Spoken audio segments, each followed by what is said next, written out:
Cowie's printer's pocketbook and manual, containing the compositor's and pressman's scale of prices, agreed upon in 1810 and modified in 1816, the newsman's scale, numerous valuable tables, all the schemes of impositions from folio to 128 inclusive, the Hebrew, Greek, and Saxon alphabets, with plans of the respective cases, an explanation of mathematical, algebraical, physical, and astronomical signs, to which is added a table for giving out paper, and a useful abstract of the various acts of Parliament connected with the trade.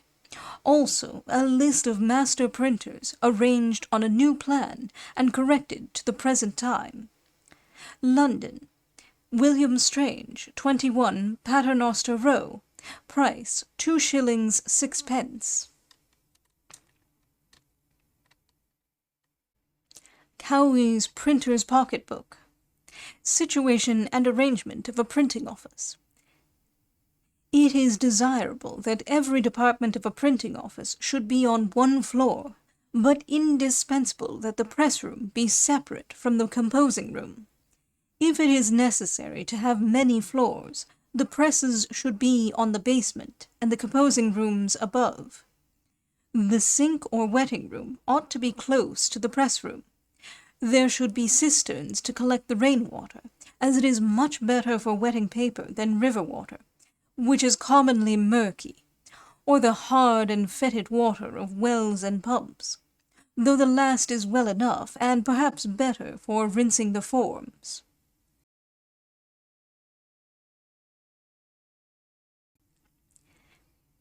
In arranging the presses, it is requisite to economize space, and yet have as much light as can be obtained. They ought to be placed in a line, and without inconveniencing the men, occupy the least possible room.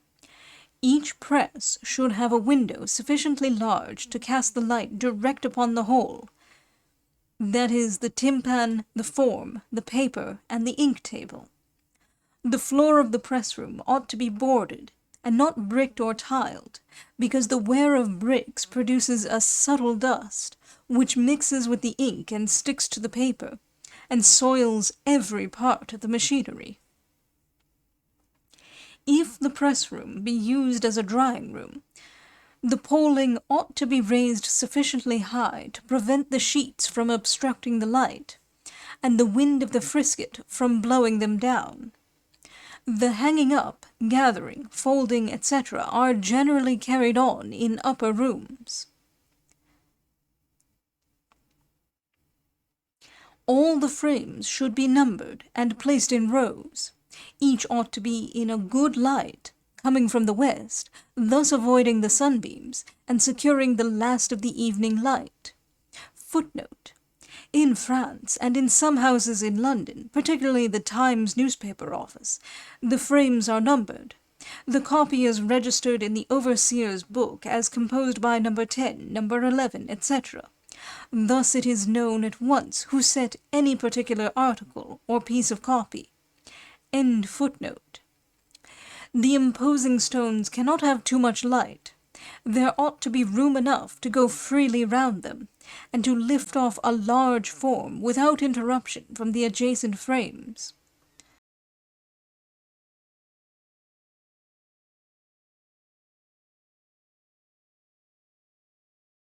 In winter, the composing room should be well lighted and comfortably warmed.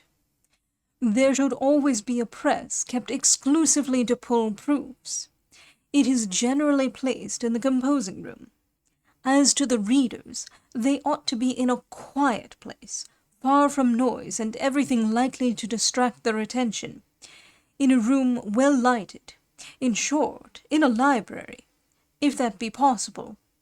They ought to be furnished with all such books as they may stand in need of for reference and verification of quotations, and ought on no account to be troubled with intruders. The overseer's room ought to be handy to the whole of the establishment, and in the center of the building. The hands should, if possible, have a separate entrance to the premises. Rules and regulations to be observed in a printing office. Compositors. 1. Compositors to receive their cases from the overseer, or other person appointed by him, free from all pie or other heterogeneous matter, with clean quadrat and space boxes to both Roman and italic, which they are to return to him in the same state, or forfeit 6d for each pair of cases. 2. When a compositor receives letter, furniture, etc. from the overseer, he is to return what he does not use in the same state he received it, the same day, under the forfeiture of 3d. 3. Compositors to impose their matter when desired by the employer or overseer, or forfeit 2d for every hour's delay. The same for proofs that are desired to be corrected, unless in either case it shall appear that all the stones were engaged. 4. When the compositor imposes from furniture in chase, he is directly to tie up the pages of loose matter, or forfeit 1d for every neglected page, besides being obliged to clear away the pie thereby occasioned. 5. Forms, immediately after they are imposed, to be carried to the proof press, and the proofs, when pulled, to be given to the reader, or carried into the reading closet, with, if a first proof, the copy, and, if a second, the foul proof under the forfeiture of 1d for every quarter of an hour's delay. 6. Every compositor who shall leave a foul stone, either of letter, furniture, etc., shall forfeit 1d for every such offence. 7. Should a compositor detain an imposing stone longer than the nature of the business may require, he is to be fined 2d for every hour's unnecessary delay. 8. When any cases are taken out of the racks, the compositor is to return them into their proper place immediately after he has done the same, under the forfeiture of 1d for each case. 9. No cases to be placed over others, or under the frames, under the penalty of 1d for each case. 10. Galleys with headlines, or other useful materials during the course of a piece of work, to be cleared the day after the work is all completely at press, or the compositor to forfeit 3d for each day's neglect. 11. When a work is completely finished, the compositor or compositors concerned shall, before he or they begin another work, unless prevented by the employer or overseer, clear away the forms, taking from them the headlines, white lines, leads, and reglets, which, with the furniture of each sheet, and the matter properly tied up for papering, are to be given to the overseer, or any person he may appoint. 12. Sweepings of frames to be cleared away before 10 o'clock every morning, under the forfeiture of 2d for each neglect. Matter broken by accident to be cleared away on the same day under the like penalty. 13. A compositor mixing any two separate fonts, without an express order from the overseer, to be fined 1 shilling. 14. When a compositor carries his form down for press, he is not to put two forms together without a partition between, on forfeiture of 2d. And in case, through neglect of such partition, a form should be battered, the compositor guilty of such neglect shall forfeit 6d. 15. The saw, saw block, bowl, sponge, letter brush, shears, bellows, etc., to be returned to their respective places as soon as done with, under a forfeiture of 1d. 16. Any person taking a candlestick, bodkin, snuffers, composing stick, etc., not his own, without permission of the owner, shall be fined 3d. 17. Any person misplacing cases in the rack, or taking an upper without the lower case, vice versa, shall be fined 2d. 18. That pie of any sort, on boards, windows, frames, etc., shall be cleared after 5 minutes' notice, under the penalty of 6d. 19.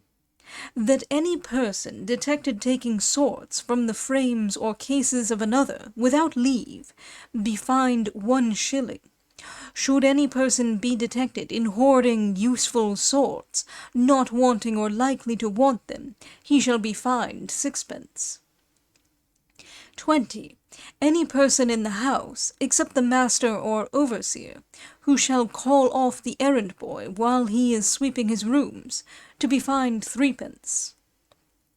21. That the master or overseer forfeit 1 shilling and compositor 6d. For every candle left without proper charge, the boundaries of the office to be considered the open air. 22. Jobs to be cleared away immediately after notice being given by the overseer, under the penalty of 2d for every hour's delay. 23. All fines to be paid on Monday before 12 o'clock, under the penalty of 6d. The overseer to make application for the fines before that time, or be fined 6d. 24. These regulations, in cases of extreme hurry of business, may be suspended by permission from the master or overseer, but when that has ceased, to be immediately resumed under the same forfeitures. Pressmen. 1. All proofs to be pulled within 5 minutes after notice, or the pressmen who are in proofs to fine 1 penny for each form. 2. Immediately after pulling a proof, the pressman to rub over the forms and chases with a lye brush, and place them against the compositor's frame to whom they belong, where they are to leave the proof, or forfeit 1 penny for every neglect. 3. As soon as a form is wrought off, the pressman to carry it to the lye trough, and there completely rub it over with lye, rinse it with water, and then carry it to the wrought-off place, or to the end of the compositor's frame it belongs to. 3d for each neglected form. 4. Leaving the lye jar uncovered, a fine of 1 penny.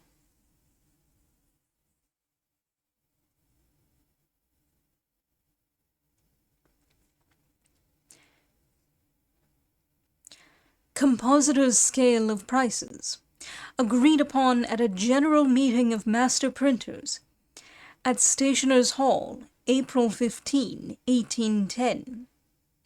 Article 1.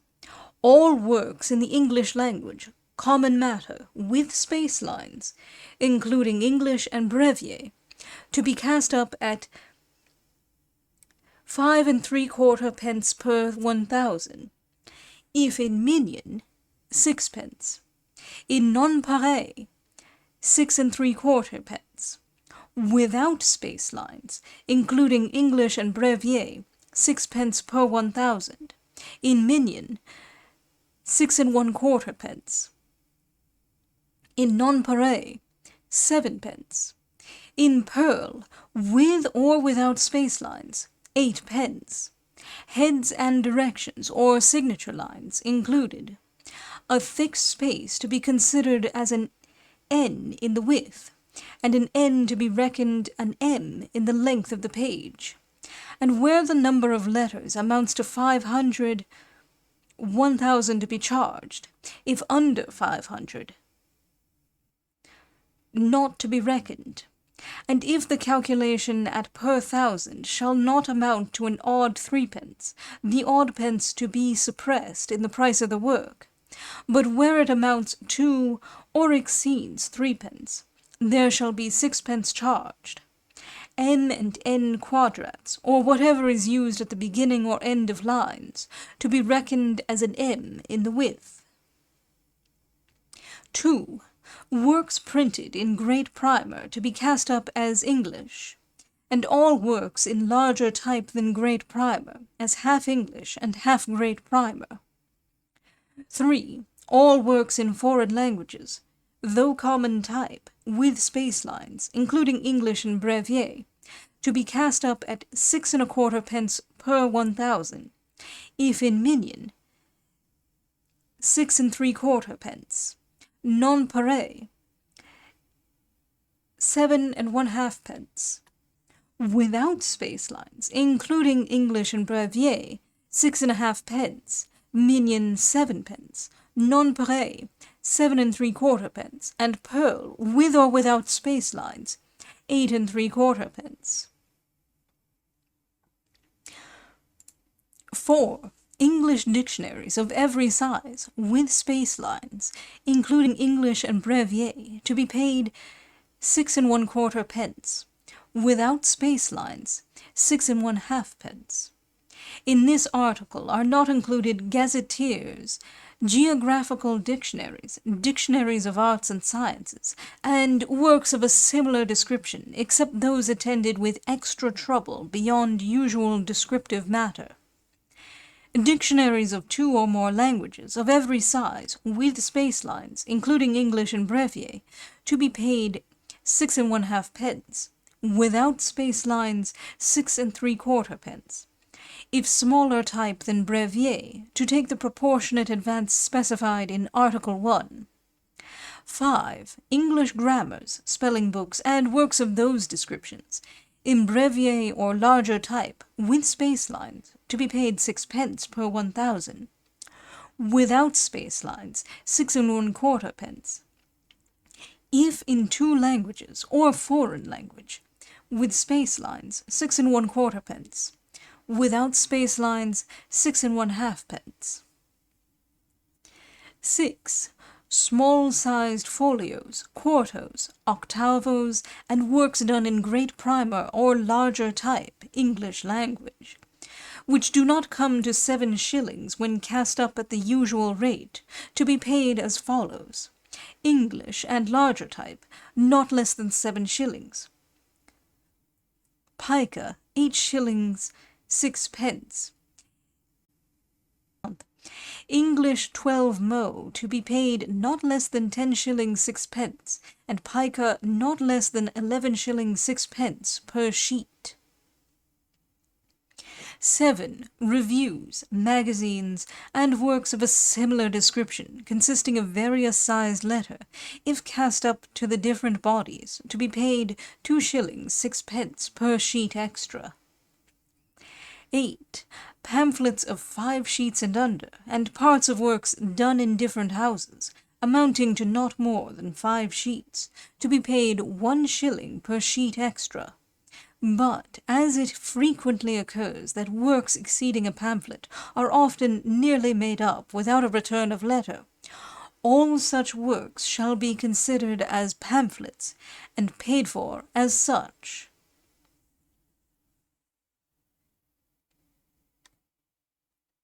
9. Works done in 16s, 18s, 24s, or 32s, on small pica and upwards, to be paid 1 shilling 6 pence per sheet extra. If on long primer or smaller type, 1 shilling per sheet extra. 48s to be paid 2 shillings per sheet extra, and 64s 2 shillings 6 pence per sheet extra.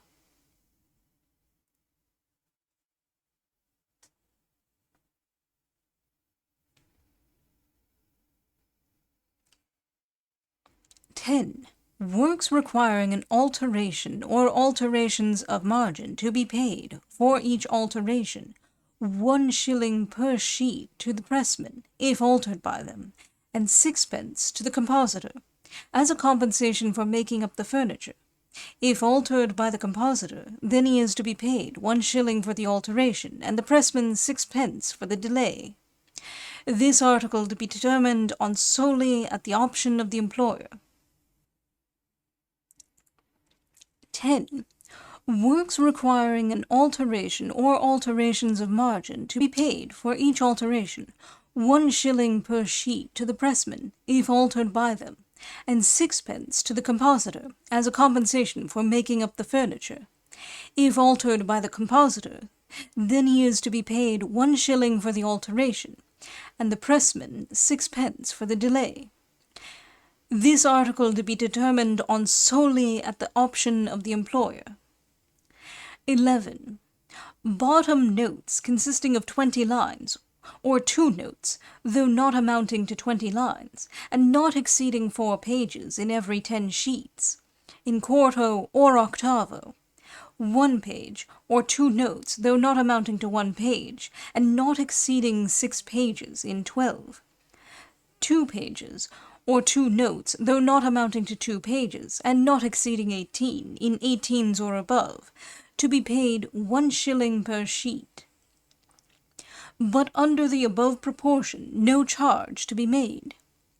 Bottom notes consisting of 10 lines, or 2 notes, though not amounting to 10 lines, in a pamphlet of 5 sheets or under, and not exceeding 2 pages, to be paid 1 shilling per sheet extra.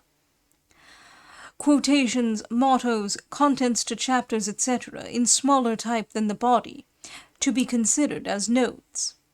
Where the notes shall be in nonpareil or pearl in 12s, the number of pages to be restricted to 4, in 18s to 5 pages.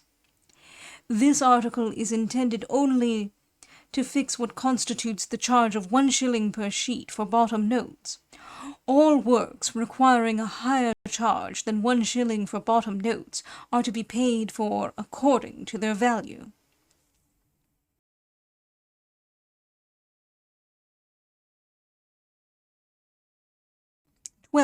Side notes to folios and quartos, not exceeding a broad quotation, if only a chapter or date, and not exceeding 3 explanatory lines on an average in each page, to be paid 1 shilling per sheet. In octavo, if only chapter or date, and not exceeding 3 explanatory lines on an average in each page, 1 shilling 6 pence per sheet. Cut-in notes in smaller type than the body, to be paid for in a similar manner. Side and bottom notes to many, particularly historical and law works, if attended with more than ordinary trouble, to be settled between the employer and journeyman. 13. Greek, Hebrew, Saxon, etc., or any of the dead characters, if 1 word and not exceeding 3 lines in any 1 sheet, to be paid for that sheet 1 shilling extra. All above to be paid according to their value. 14. Greek with space lines and without accents, to be paid 8.5 pence per 1,000. If with separate accents, 10 pence. Without space lines and without accents, 8 3/4 pence. With accents, 10 1/4 pence. The asper not to be considered an accent. If dictionary matter, to take 1 halfpenny advance. 15. Hebrew, Arabic, Syriac, etc., to be paid double. Hebrew with points to be cast up as half body and half points doubled. 16. Music to be paid double the body of the sonnet type. 17. Index matter, though but 1 measure, to be paid 2 shillings per sheet extra. 18. Booksellers' catalogues, in whatever language, to be cast up at 7 pence per 1,000, not including the numbering. 19. Night work to commence and be paid for, from 10 o'clock till 12, 1 shilling. All after to be paid 3 pence per hour extra till 6. Morning work, commencing at 4 o'clock, to be paid 1 shilling extra. Sunday work, if not exceeding 6 hours, to be paid for 1 shilling. If for a longer time, 2 pence an hour. 20. Jobs of 1 sheet or under, except auctioneers' catalogues and particulars, to be cast up at 7 pence per 1,000. If done in smaller type than brevier, to take the proportionate advance specified in Article 1. If in foreign language, of 1 sheet or under, except auctioneers' catalogues, to be cast up at 3d per 1,000. If done in smaller type than brevier, to take the proportionate advance specified in Article 1. 21. Where 2 pages only are imposed, either opposite to or at the back of each other, they shall be paid for as 2 pages.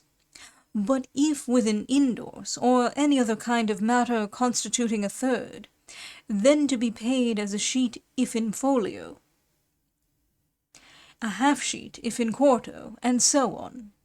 22. Broadsides, such as leases, deeds, and charter parties, above the dimensions of crown, whether table or common matter, to be paid the double of common matter. On crown and under, to be paid 1.5. On crown and under, to be paid 1 1/2 common matter. The indorse to be paid 1/4 of the inside page as common matter.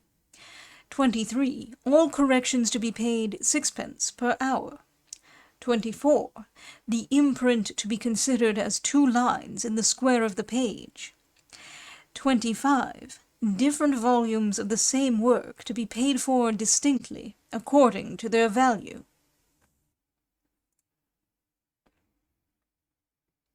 At a meeting of master printers held January 2nd, 1816, the following modifications were agreed to. In the compositor's scale, all reprinted works to be paid 3 farthings per 1,000 less than the scale of 1810. All manuscript or original works shall continue to be paid for as at present. In the pressman's scale, every token above the first 4 tokens to be paid 1/2 penny per hour less than the scale of 1810. Resolutions agreed to by the delegates assembled to consider the state of periodical publications. 1. Publications and parts of publications, when pulled in galleys or slips, to be made up at the expense of the employer. 2. That all publications containing 2 bodies, not being notes, be cast up to the respective fonts and charged the 2s. 6d allowed by the 7th article of the compositor's scale. 3. All publications which appear weekly or at shorter periods, whether stamped or unstamped, which contain general news, such as parliamentary reports, reports of police or law courts, foreign or provincial intelligence, reports of daily occurrences, or notices of bankrupts, to be paid according to the existing scale for newspapers. But all those which contain only reviews of books, notices of dramatic or musical performances, articles on the fine arts, accounts of the meetings and proceedings of religious, literary, or scientific societies and advertisements, to be paid the same as monthly or quarterly publications. 4. That no companionship allow its work to be made up by an individual on the establishment, or in any other way affect a compromise with the employer, contrary to the usage of the trade. A table showing the price of any number of letters, from 16,000 to 101,000, at 5d per 1,000. I am not reading this table.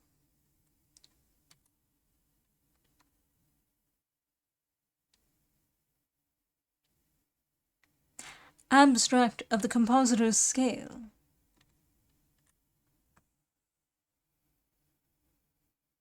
A table of all of the information I just read, that I am also not reading.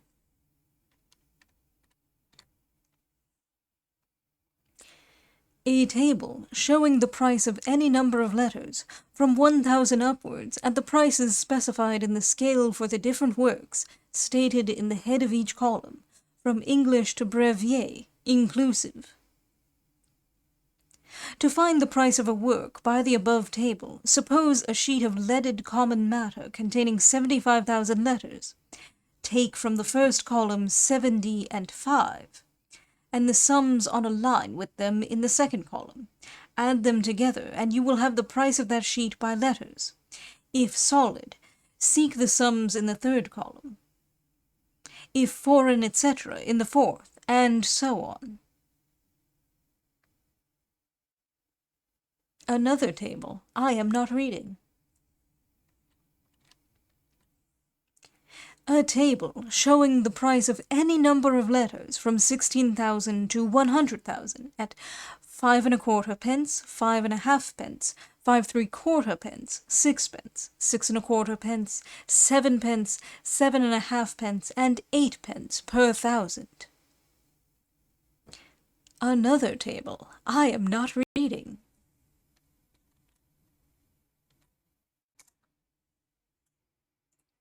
Abstract of the Newsman's Scale, extracted from the report, read July 20th, 1820. Morning papers.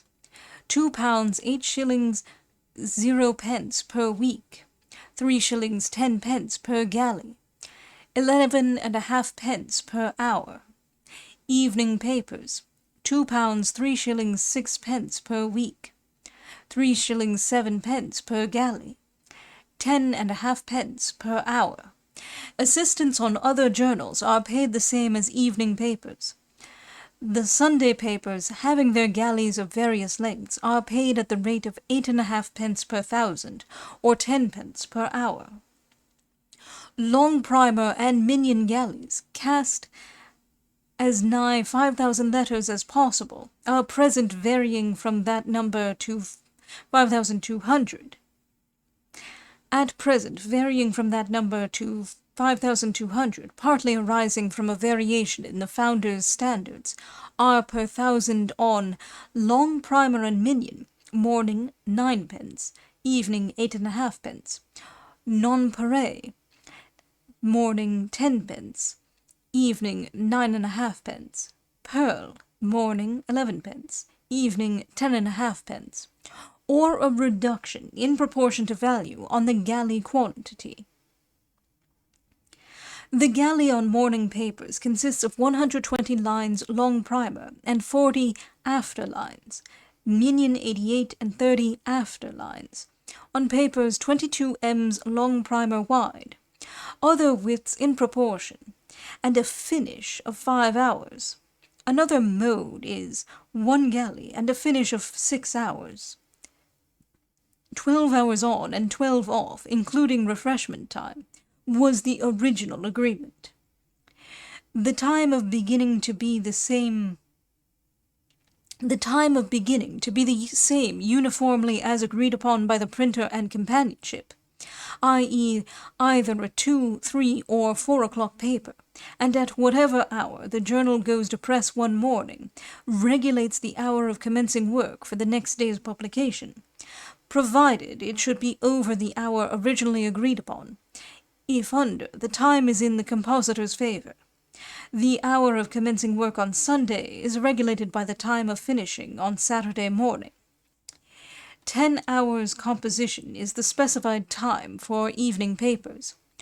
All composition to cease when the day's publication goes to press. Any work required afterwards to be paid for extra, or deducted from the first work of the next publication. This does not apply to second editions. They, being connected solely with the antecedent paper, must be paid for extra. Newspapers in a foreign language take, of course, the same advance as is allowed on bookwork. A system termed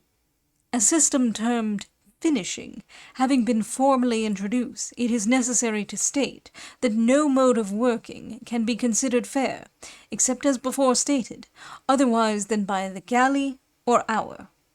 No apprentices to be employed on daily papers.